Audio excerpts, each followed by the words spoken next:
All right, working on the bookshelves, but they are coming along. I do not have a chair yet, so I guess I'm standing up. One Piece, chapter 1143. I'm so excited. Mostly for the next chapter, but this one was also a delight. Just a side note, like the God's Knights sitting at a table, enjoying a banquet, fine meal, and pulling things out of dreams, while the rest of Elbath is like burning, people are dying or being hurt because of the chaos they have caused. Yeah, love that for them. Fantastic villains. So how does this chapter even start off? We start off with the school, the Walrus School, and Saul is chasing after the kids who are sleepwalking into danger. Robin and Chopper are like, hey, don't touch them. The other giant who was covered in blood said, do not touch them. But Saul's like, this isn't safe. I have to wake them up. I have to stop them. They can't continue on like this. Can't continue on like this because they're sleepwalking into what we know, but I don't know if Saul knows, is a forest fire. Or is there other dangers on Elbath? Or is just sleepwalking dangerous in general? Who knows? Saul goes to touch them, thorns everywhere that I don't think Robin or Chopper can see. And I'm like, originally, I'm just like, oh, it's like Sleeping Beauty kind of fruit. Summers put them to sleep, and his thorn powers like keep them asleep. But apparently, Killingham is the one who put them to sleep. But I like the idea of Sleeping Beauty powers more, so I'm a little disappointed there. I do, however, now really, really, really like the Holy Knight Summers just for how sadistic and evil this man is. Like, he's at that dining room table, banquet table, talking about love and pain and torture and corruption, and about how, like, the more love you feel, I guess, towards his target, the worse pain will be inflicted. So his goal, what his desire is to see the parents of the children go to them trying to wake them because they love them, and for that love to tear them to shreds to the point the children wouldn't even recognize them or want to see them, and the pain it would cause the children to know the parents like died in front of them. So are they going to wake them up from the sleep just to see their parents dead for trying to save them and then put them back to sleep to continue the kidnapping? These people are evil, and just pure evil, and I love it. I swear, celestial dragons and God's Knights must have like no concept of love whatsoever and just see to use it as a weapon. I don't know, like Charlos's father, I feel like got upset that he got hit, but is that more like you hit my property or how dare you attack a celestial dragon? You can't do that. It's against the rules. I don't think these people know what love is. So Walrus School calls down to the party and it's just like, hey, kids are sleepwalking. There's a fire. There's monsters spawning everywhere. We're freaking out. Drawl with the sword through his head is just like, my great-great-granddaughter is there. Everyone's too drunk to do anything. They send off the essentially fire department to put out the flames, but then it's attacked by an undead Viking, one of the ghost dreams of the children, Drawl or something like that.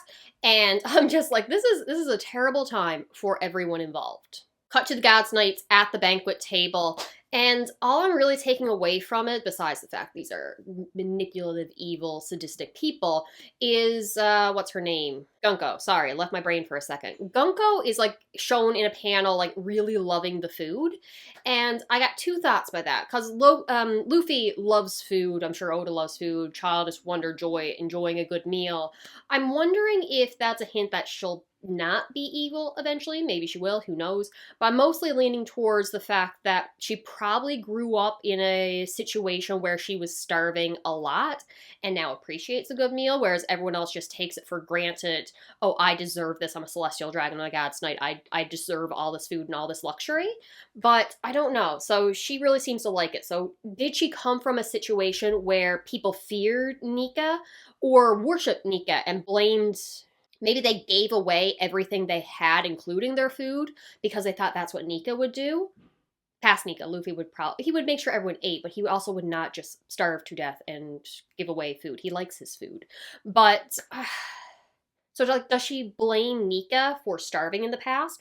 Or has she always been a celestial dragon that just happens to like food and appreciate its good taste, and has like ancestors, a direct line to the Void Century, an enemy of the Ancient Kingdom, the original celestial dragons and world government, and they told stories of Nika's power?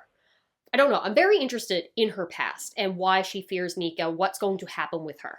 So, as the Gods Knights continue to eat, and as chaos reigns on the island that they caused, Killingham, the snaky dragon mythical guy, says this meal needs more salt and has Summers go to sleep so he can pull the salt from his dreams. And he says, overpowered as hell, can use this power multiple times.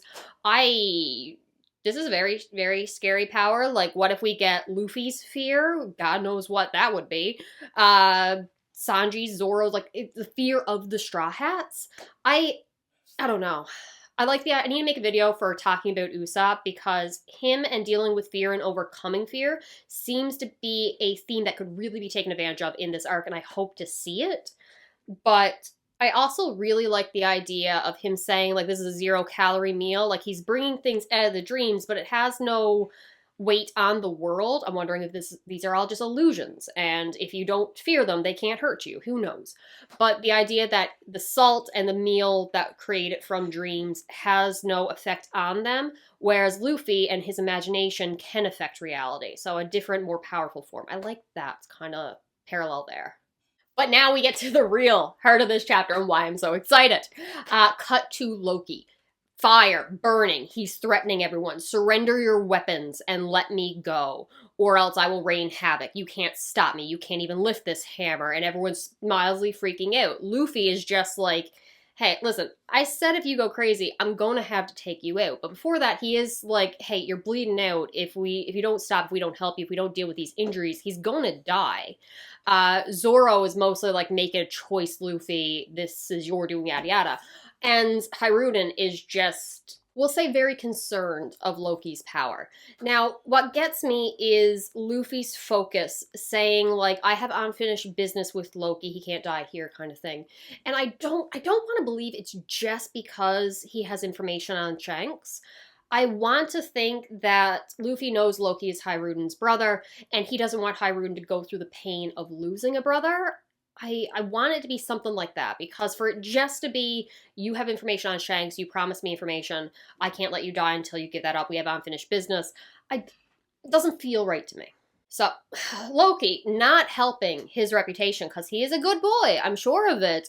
Yeah, he threatens to kill every weakling in the Sun Realm, you have to stop me, if you don't, now get out of my way.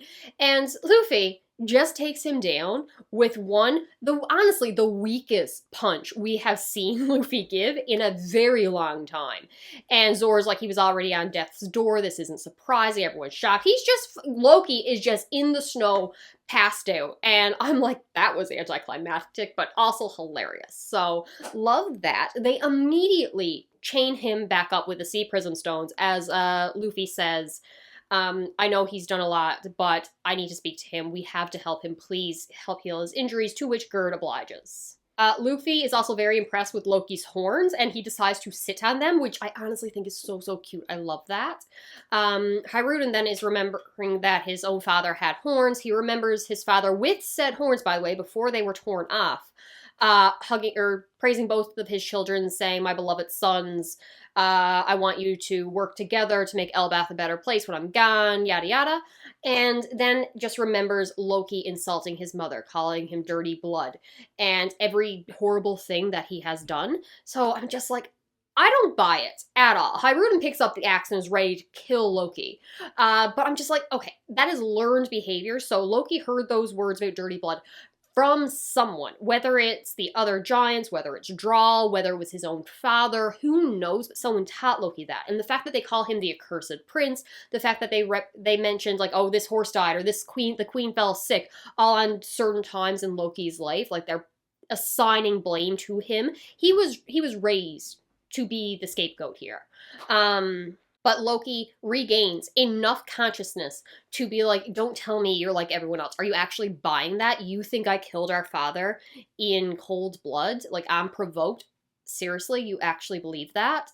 And yeah, victory. I'm ready for the Loki flashback. I can't wait, because no, Loki did not. It was not a planned cruel assault. His father was doing something, or someone else killed him and Loki took the blame, or his father was, I'm going with the king did not rip off his own horns. Someone took them off. Whether that was the celestial dragons, whether that was war, something, and he couldn't face the shame of having lost them. So he told everyone that he took them off, that it was his choice, and he's going to the realm of peace, but that was never his plan. And for all I know, he was trying to body swap into Loki to get the horns back, or to continue ruling as king in a younger form. Who knows?